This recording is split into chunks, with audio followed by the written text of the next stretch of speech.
നിങ്ങളുടെ ഇഷ്ട പരമ്പരകൾ എക്സ്ക്ലൂസീവായി സൺ നെക്സ്റ്റ് ആപ്പിലൂടെ തികച്ചും ഫ്രീ ആയി ഇപ്പോഴേ ആപ്പ് ഡൗൺലോഡ് ചെയ്യൂ. ഞാൻ സാരി ശരിയാക്കുന്നത് കണ്ടില്ലേ? ഇങ്ങനെയാണ് ഒരു റൂമിലേക്ക് കയറി വരുന്നത്? സോറി, ഞാൻ അറിഞ്ഞില്ല. സോറി. എന്തറിഞ്ഞില്ലാന്ന്? ഇതാണോ മഹാനായ ഗൗതം ഗോപിനാഥിന്റെ മാനേഴ്സ്? ഒരു പെൺകുട്ടിയുള്ള റൂമിലേക്ക് അനുവാദം ചോദിക്കാതെ കയറി വരാൻ പാടുണ്ടോ? ഞാൻ സോറി പറഞ്ഞില്ലേ? നിങ്ങളെ പോലെയുള്ളവർ എന്ത് തെറ്റ് ചെയ്താലും ഒരു സോറി പറഞ്ഞ് പരിഹരിക്കാമെന്ന് കരുതുന്നവരാ. രാവിലെ ഹോട്ട് സീൻ വല്ലതും കിട്ടുമെന്ന് നോക്കി ഇറങ്ങിയതാവും അല്ലേ? താൻ കൂടുതൽ തിളക്കണ്ട. സാരി ഉടുക്കണമെങ്കിൽ റൂം ലോക്ക് ചെയ്യണം. അല്ലാതെ വെറുതെ ചാരി ഇട്ടാ ആരെങ്കിലും ഒക്കെ വന്ന് കേറിന്നിരിക്കും. ഓഹോ, ഇപ്പൊ ഞാനായോ കുറ്റക്കാരി? സകല തെറ്റുകളും ചെയ്തിട്ട് സ്വയം ന്യായീകരിക്കാൻ നിങ്ങളെ പോലെ കഴിവുള്ള ഒരാള് ഈ ലോകത്ത് വേറെ ഉണ്ടാവില്ല. നിങ്ങൾക്ക് അവാർഡ് തരേണ്ടതേ ബിസിനസ്സിലെ കഴിവിനല്ല, നല്ല തൊലിക്കട്ടിക്കാ. തൊലിക്കട്ടിക്ക് ആരെങ്കിലും അവാർഡ് ഏർപ്പെടുത്തിയ ആദ്യത്തെ വർഷം അത് തനിക്ക് തന്നെയായിരിക്കും. അത് കഴിഞ്ഞേ മറ്റൊരാൾക്ക് കിട്ടൂ. നാണമില്ലാത്ത പരിപാടികൾ ചെയ്യുന്നത് നിങ്ങളാ. എന്നിട്ട് എന്നെ തെറ്റുകാരിയാക്കുന്നോ? നിങ്ങൾക്ക് ഇത്തിരിയെങ്കിലും ഉളുപ്പുണ്ടോ? ഇതേ ചോദ്യം ഞാൻ തിരിച്ചു ചോദിക്കാം. എന്റെ ചോദ്യങ്ങൾക്ക് മറുപടി തരാതിരിക്കാൻ വേണ്ടി ഇങ്ങനെ ഇല്ലാത്ത ദേഷ്യം നടിച്ച് എന്നോട് വഴക്കിടാൻ തനിക്ക് ഇത്തിരിയെങ്കിലും ഉളുപ്പുണ്ടോ? കണ്ടോ, ആ ചോദ്യത്തിൽ താൻ ആകെ പതറി.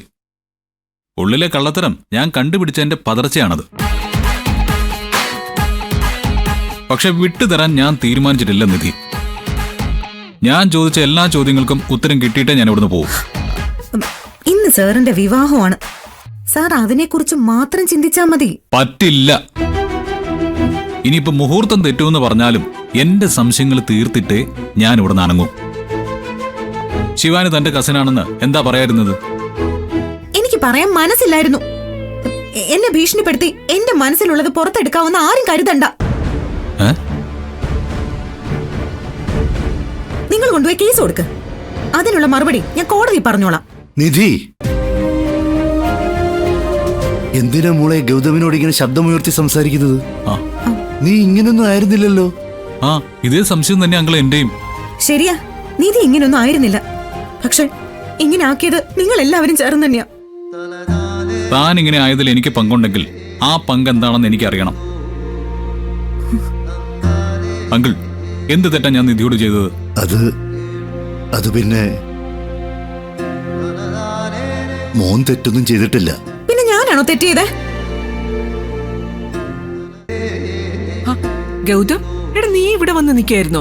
അല്ല, ഞങ്ങളിങ്ങനെ ഓരോ നേരം പോക്ക് പറഞ്ഞ്. എനിക്കിത് നേരം പോക്കല്ല, ഇത് വിശ്വാസത്തിന്റെ പ്രശ്നമാണ്. എനിക്ക് എന്റെ ബെസ്റ്റ് ഫ്രണ്ടിൽ, ബെസ്റ്റ് ഫ്രണ്ട് ആണെന്ന് കരുതിയ ആളിലുള്ള വിശ്വാസത്തിന്റെ പ്രശ്നം. ഓ, എനിക്ക് മനസ്സിലായി. എടാ നീ അത് ഇതുവരെ വിട്ടില്ലേ?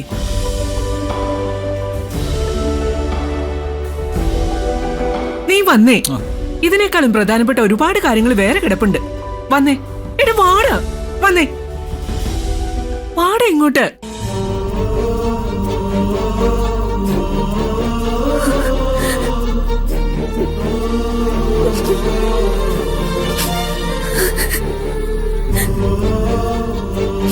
കരയരുത് മോളെ. കല്യാണം കഴിയുന്നവരെ പിടിച്ചു നിൽക്കണം.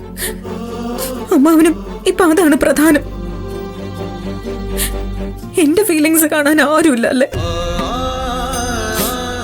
അമ്മാവൻ പേടിക്കണ്ട, ഈ വിവാഹം നടക്കും. ഞാനായിട്ട് ആരോടും ഒന്നും പറയില്ല. ഞാൻ ആരും കാണാതെ കരഞ്ഞോളാം.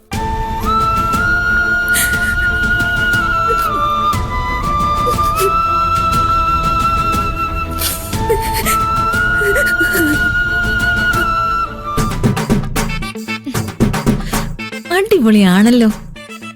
ഭാവിയിലെ സൂപ്പർ സ്റ്റാർ ആണ്.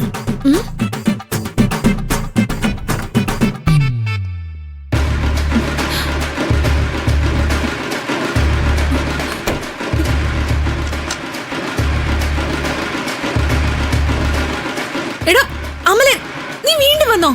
എന്താ നിന്റെ ഉദ്ദേശം? നിധി പേടിപ്പിച്ചപ്പോ ഞാൻ കട്ടിൽ കയറി ഒളിച്ചെന്നാണോ നീ കരുതിയത്? എന്റെ കയ്യിൽ നിന്ന് കിട്ടാവുന്നത് മുഴുവൻ വാങ്ങിച്ചെടുത്ത് വേറെ കല്യാണം കഴിച്ച് സുഖമായി ജീവിക്കാമെന്നാണോ നീ കരുതിയത്?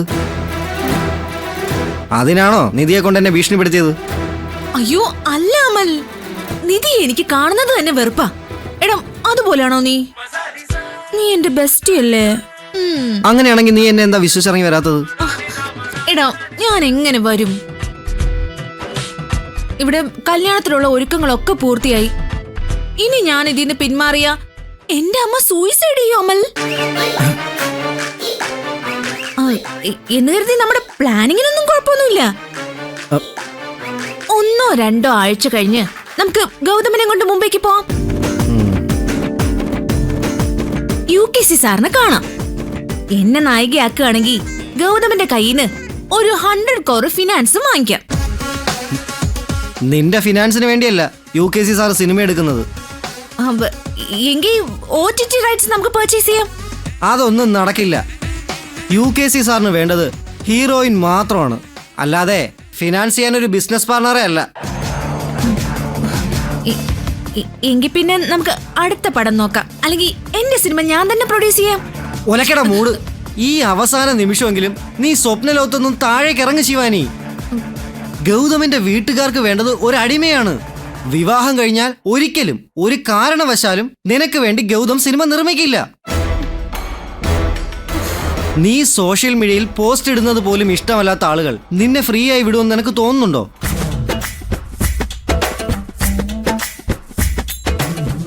ഇവൻ പറയുന്നതൊക്കെ ശരിയാ. എന്നാലും 10 കോടിയുടെ സ്വത്താ നാളെ എന്റെ പേര് രജിസ്റ്റർ ചെയ്യാൻ പോകുന്ന. അതൊക്കെ ഉപേക്ഷിച്ച് ഞാൻ എങ്ങനെ ഇവിടുന്ന് പോവും? എന്റെ കൂടെ വന്ന നിന്നെ കാത്തിരിക്കുന്നത് ഇന്ത്യയിലെ ഏറ്റവും വലിയ ഡയറക്ടർമാരിൽ ഒരാളാ. 24 സിനിമകൾ സൂപ്പർ ഡ്യൂപ്പർ ഹിറ്റുകളാക്കിയ UKC സാർ. ഒരു പടം ഹിറ്റടിച്ച നിന്റെ റെമ്യൂണറേഷൻ കോടികളാ. 2-3 വർഷം കൊണ്ട് ഗൗതമിനേക്കാൾ സ്വത്തുകാരിയാവും നീ. അതൊക്കെ ശരി തന്നെ. പക്ഷേ ഞാൻ എന്റെ ജീവിതം ഉപേക്ഷിച്ച് സിനിമ എന്ന് പറഞ്ഞ് ഇറങ്ങിയ UKC സാർ എന്നെ തന്നെ ഹീറോയിൻ ആക്കുന്ന എന്താ ഇത്ര ഉറപ്പ്? എടി, നിന്റെ ഫോട്ടോ വെച്ച് അദ്ദേഹം സോഷ്യൽ മീഡിയയിൽ പോസ്റ്റ് വരെ ഇട്ടു. ആണോ? അതെ, ഞാൻ കാണിച്ചു തരാം. ദേ.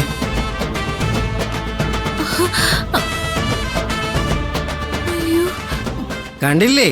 Introducing Shivani Ashin UKC 25. UKC സാറിന്റെ 25ാമത്തെ സിനിമയായത്. 24 ബ്ലോക്ക് ബസ്റ്റർ ആയിരുന്നു. ഈ പടം അതുക്കും മേലെയായിരിക്കും. ഇതിലിവള് വീഴും. അതിനു വേണ്ടിയാ രാത്രി മുഴുവൻ മെനക്കെട്ടിരുന്ന് ഇത് ഡിസൈൻ ചെയ്തെടുത്തത്. അല്ല അമൽ, ഇത് ഒറിജിനൽ UKC സാറിന്റെ അക്കൗണ്ട് തന്നെയല്ലേ? എന്താ സംശയം? 4 മില്യൺ ലൈക്കാണ് ഇതുവരെ ഈ പോസ്റ്റിന് വന്നത്. എടാ, എന്നാലും ഞാനിപ്പോ നിന്റെ കൂടെ മുംബൈക്ക് വന്ന വേറെയും പ്രശ്നങ്ങളുണ്ട്. എന്ത് പ്രശ്നം?